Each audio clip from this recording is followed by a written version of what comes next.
18주년을 맞이한 던전 앤 파이터 진심으로 축하드립니다. 드디어 기다리고 기다리던 성계 업데이트가 코앞으로 다가왔습니다. 수많은 복귀 뉴비 유저분들이 성계가 업데이트 되기 전에 던파에 잘 적응할 수 있도록 던파 측에서도 다양한 이벤트를 준비해 주었습니다. 이벤트가 이렇게 많으면 던파를 열심히 했던 분들은 이벤트를 쉽게 즐길 수 있겠지만 던파를 처음 시작하시는 신규 유저분들은 오히려 하나의 진입장벽이 될 수도 있겠다고 생각했습니다. 그래서 준비해봤습니다. 이번 영상의 목적, 누구나 쉽게 성계 업데이트가 되기 전에 던파와 친해지기입니다.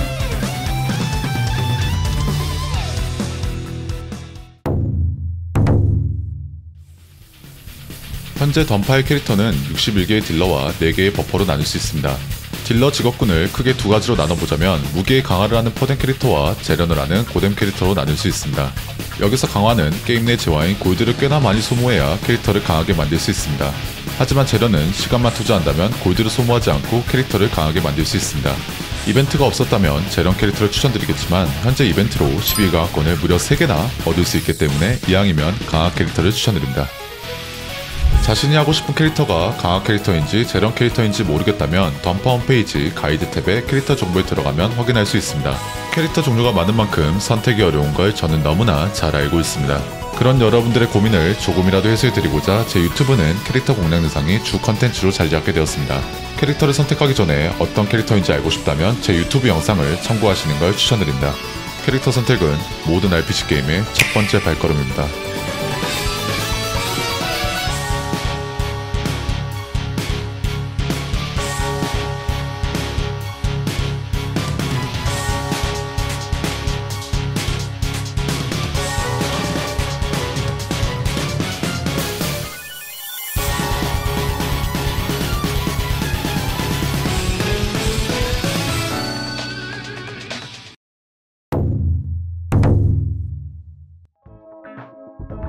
드디어 원하는 캐릭터를 선택하고 던파를 하려고 했지만 이벤트가 많아도 너무 많습니다.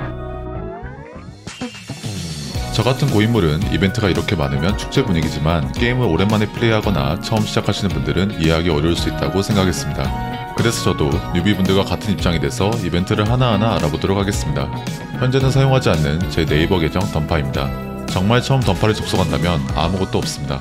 우선 이번 이벤트를 제대로 즐기고 싶다면 캐릭터를 적어도 2개 이상 생성합니다. 여기서 다크릭을 추천드리는 이유는 여러가지가 있겠지만 현재 이벤트로 12강화권을 3개나 주기도 하고 이번 이벤트의 핵심 에픽로드에 무제한으로 입장할 수 있는 무제한 입장권을 2개나 주기 때문입니다. 하나의 캐릭터만 빠르게 성장하고 싶다면 몇 가지 풍문만 제외하고 이벤트로 생성한 캐릭터에 아이템을 몰아주는 게 가장 좋습니다.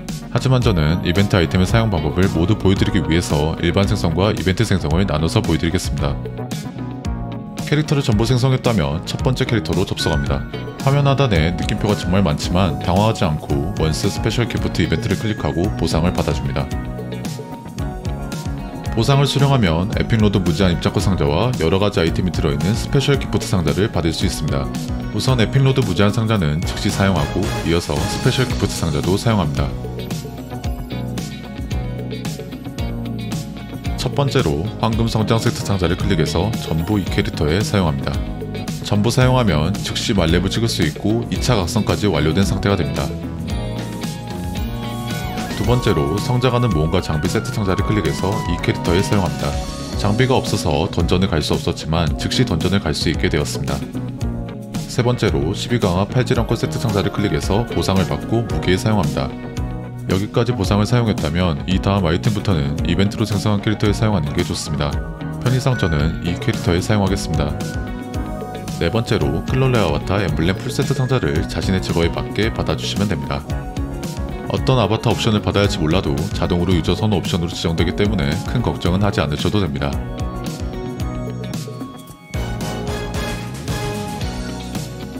이어서 찬란한 엠블렘 풀세트 선택 상자를 개봉한 뒤 각 엠블렘 소켓에 맞게 장착합니다. 엠블렘 소켓은 머리 모자는 붉은빛, 얼굴 목가슴은 노란빛, 상의 하의는 녹색빛, 허리 신발은 푸른빛으로 이루어져 있습니다. 엠블렘 장착은 엠블렘을 장착하고 싶은 아바타에 커서를 두고 시프트와 마우스 우클릭을 하면 장착할 수 있습니다. 여기서 엠블렘은 자신의 직업이 물리 공격력을 사용하는 물공캐면 힘과 물리 크리티컬을 선택하고 마법 공격력을 사용하는 마공캐면 지능과 마법 크리티컬을 선택하시면 됩니다. 자신의 캐릭터가 물공캐인지 마공캐인지 모르겠다면 던파 홈페이지 캐릭터 정보에서 확인하는 게 가장 정확한 방법이지만 간단하게 인게임에서 확인하고 싶다면 단축키 N키를 눌러서 인포창을 켠 뒤 힘의 불이 들어와 있으면 물공캐, 지능의 불이 들어와 있으면 마공캐라고 생각하시면 됩니다. 추가로 플래티넘 엠블렘 선택 상자도 개봉한 뒤 아바타에 장착하시면 됩니다. 플래티넘 엠블렘은 일반 엠블렘과 다르게 레어 아바타 상위 하에만 장착할 수 있으며 크게 딜프티와 버프프티로 나눌 수 있습니다.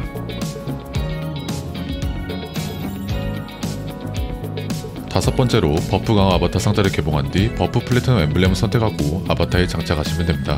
엠블렘을 장착한 아바타는 캐릭터에 장착하는 게 아니라 인벤토리 창 버프 강화를 클릭한 뒤 이곳에 등록합니다. 각 캐릭터마다 고유의 버프가 있고 이 버프를 사용할 때만 효과를 받기 때문에 장착하지 않습니다.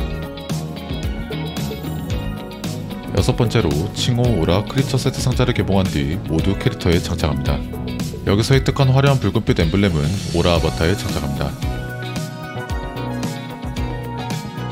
일곱 번째로 모험 지원 상자를 개봉합니다. 여기서 획득한 마스터 계약은 캐릭터를 추가로 강하게 만들어줍니다. 각 계약별로 고유 효과가 있으며 지금은 일주일밖에 없지만 각종 이벤트나 패키지에서 어렵지 않게 얻을 수 있기 때문에 게임을 열심히 하면 어렵지 않게 연장할 수 있습니다.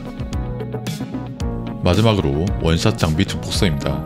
무기에 강화를 하듯 방어구에도 강화를 할 수 있습니다. 하지만 방어구에 강화를 하진 않고 증폭이란 걸 하게 됩니다. 증폭을 하려면 보통은 던전에서 드랍되는 이기용리 서린 장비를 정화하거나 경매장이나 해방의 열쇠에서 얻을 수 있는 순수한 황금 증폭서를 방어구에 사용하면 증폭을 할 수 있게 됩니다. 증폭 수치가 올라가면 차원의 스탯이 추가로 올라가서 캐릭터를 좀 더 강하게 만들 수 있습니다. 보통은 딜러보다 버퍼에 증폭하는 게 효율이 훨씬 좋지만 캐릭터를 조금이라도 강하게 만들고 싶다면 딜러에 해도 크게 상관없습니다. 단 귀걸이는 다른 방어구와 달리 강화 수치가 올라가도 증폭과 비슷한 효율을 보이기 때문에 강화를 해도 상관없습니다. 버퍼를 키울 생각이 없다면 이 아이템까지 이 캐릭터에 사용하겠습니다.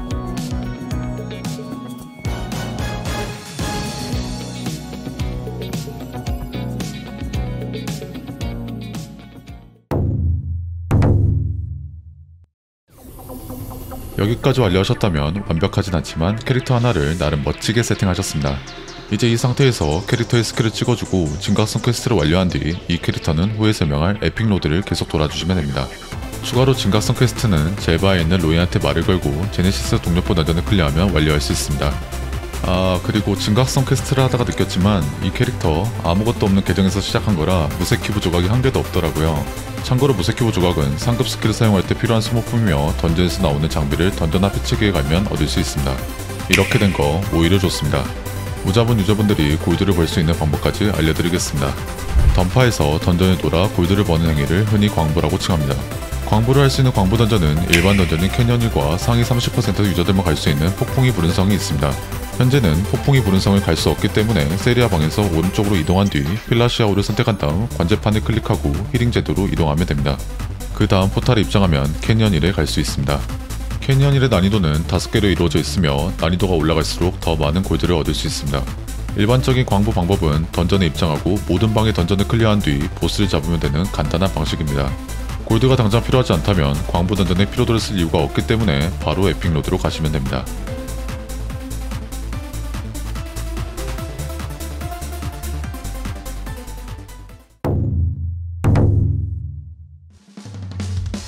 일반 생성했던 첫 번째 캐릭터가 에픽로드에 갈 수 있게 되었습니다. 이제 이벤트로 생성했던 두 번째 캐릭터에 접속한 뒤 화면 상단에 플레이 가이드를 클릭하면 각 챕터별로 다음에 가야 될 던전이 나와 있습니다. 이걸 순서대로 계속해서 클리어하면 되고 어디로 가야 할지 모르겠다면 그냥 계속 화살표를 따라서 이동하면 됩니다. 진행 방식도 아주 간단합니다. 던전의 입장에서 보스까지 잡으면 굳이 마을로 가지 않아도 되고 다음 던전 포털로 입장하면 바로 이어서 던전을 진행할 수 있습니다. 성장 이벤트 전용 던전 방식이라 별도의 시나리오 퀘스트를 클리어하지 않아도 보스만 잡으면 대량의 경험치를 획득할 수 있습니다. 보스를 클리어하면 인게임 내에서도 바로 스킬을 찍을 수 있기 때문에 던전의 몰입이 깨지지 않고 스킬을 하나하나 맛볼 수 있습니다. 마을로 가는 포탈 밖에 나오지 않는다면 하나의 챕터를 모두 클리어한 것이기 때문에 마을로 가서 다음 챕터 장소까지 이동하시면 됩니다. 마을로 온 김에 화면 하단 느낌표 중 베이의 시원한 성장 지원 이벤트를 클릭하고 각 레벨별로 받을 수 있는 보상까지 받으면 좀 더 수월하게 던전을 진행할 수 있습니다. 다음 챕터 장소까지 그냥 화살표를 따라서 천천히 이동해도 되지만 길드 단축키를 눌러서 길드에 가입하면 순식간에 다음 장소까지 이동할 수 있습니다. 딱히 들어갈 길드를 찾지 못했다면 길드 성향에서 덜리니 환영 탭을 클릭하고 길드 소개글에 풀버프 아무나 오세요 즉시 가입 이렇게 적혀 있다면 신청키를 눌러서 즉시 가입할 수 있습니다.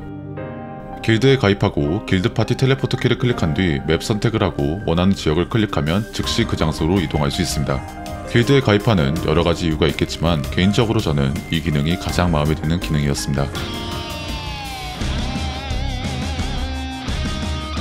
보스를 클리어하면 높은 확률로 여러가지 아이템이 한 번에 나오게 되는데 이때 하나하나 아이템을 먹는 게 번거롭다면 게임 설정에 들어간 뒤 단축키 설정, 단축키 대화를 클릭한 후 이렇게 아이템 게임 탈출이라고 적은 다음에 원하는 단축키를 설정하고 해당 단축키를 입력하면 즉시 캐릭터 위치로 그 방의 모든 아이템을 모을 수 있습니다. 던전마다 한 번밖에 사용하지 못하기 때문에 보통은 보스방에서 한 번씩 사용하는 기능입니다.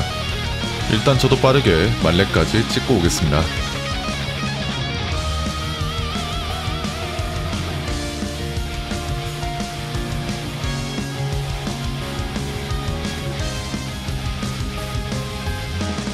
약 120의 피로도와 1시간 정도를 사용하고 드디어 말렙을 달성했습니다. 전판은 말렙부터 시작입니다.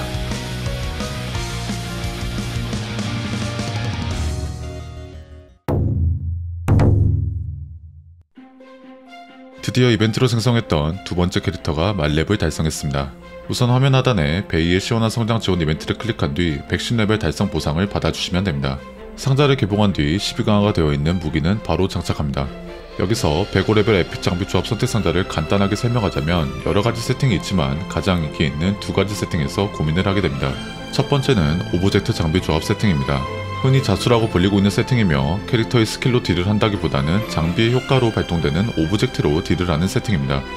솔로 플레이가 강력하다는 장점이 있지만 단점으로는 파티 플레이가 불가능합니다. 두 번째는 흔히 아칸이라고 불리고 있는 마나실드 장비 조합 세팅입니다. HP가 MP로 통합돼서 MP만을 사용하는 세팅이며 지연딜 없이 딜을 하는 무난한 세팅입니다. 어떤 캐릭터든 무난하게 좋은 세팅이지만 스킬을 HP로 사용하는 일부 직업들은 마법석에 이 아이템까지 장착해야 합니다. 단점이랄 게 따로 없는 정말 무난한 세팅입니다.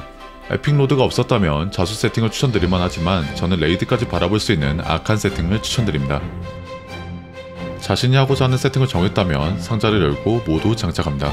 이 캐릭터도 어느 정도 세팅이 되었기 때문에 에픽 로드에 갈 수 있게 되었습니다. 에픽 로드에 갈 수 있게 되었지만 에픽 로드의 난이도가 낮으면 상급 던전과 병행해서 진행하는 게 더 빨리 모험가 명성을 올릴 수 있습니다. 하지만 에픽 로드에서는 낮은 확률로 모험가 명성을 대폭 올릴 수 있는 융합픽도 나오기 때문에 자신의 입맛에 맞게 캐릭터를 성장시키면 됩니다. 참고로 두 번째 에픽 로드 입장권은 18주년 스페셜 미션 중 수련회 방에서 샌드백 때리기를 클리어하면 받을 수 있습니다. 에픽 로드에 가기 전에 베이의 성장 지원 이벤트 중 아라드 지침서에는 정말 중요한 내용이 많으니 꼭 한번 읽어보고 가시길 바랍니다.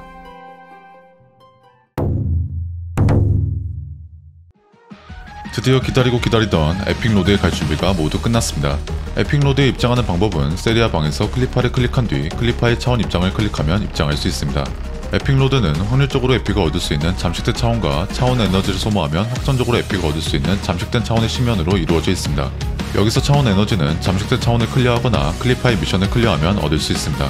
총 5개의 난이도로 이루어져 있으며 난이도가 올라가면 드랍된 에픽의 성장 레벨도 올라가기 때문에 좀 더 빠르게 캐릭터를 성장시킬 수 있게 됩니다. 획득한 에픽들은 클리파의 에픽 도감에 자동으로 등록되며 도감 진행도에 따라 여러가지 보상을 받을 수 있습니다. 도감을 채우기 위해서 원하는 특정 에픽이 있다면 에픽로드 버프를 사용하면 좀 더 쉽게 얻을 수 있습니다.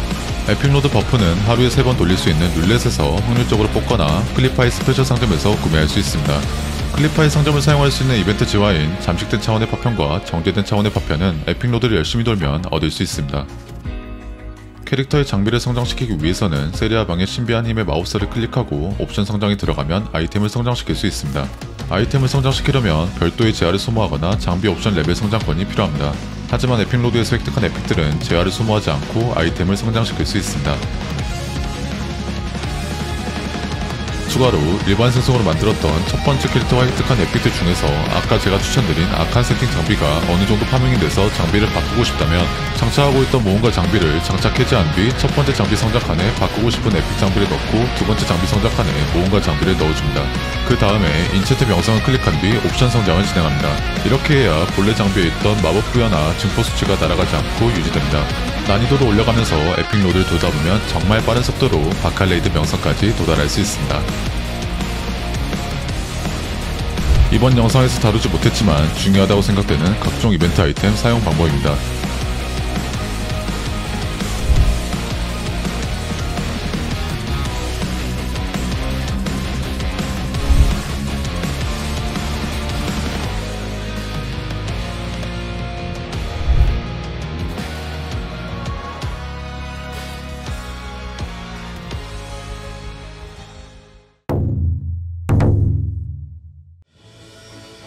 이상으로 2023년 썸머 이벤트에 대해서 알아봤습니다. 절대 완벽할 순 없겠지만 복귀 뉴비 유저분들이 조금이라도 도움이 되길 바라면서 열심히 만들었습니다. 부족한 부분이나 도움이 필요한 부분이 있다면 언제든지 댓글로 알려주시면 감사합니다.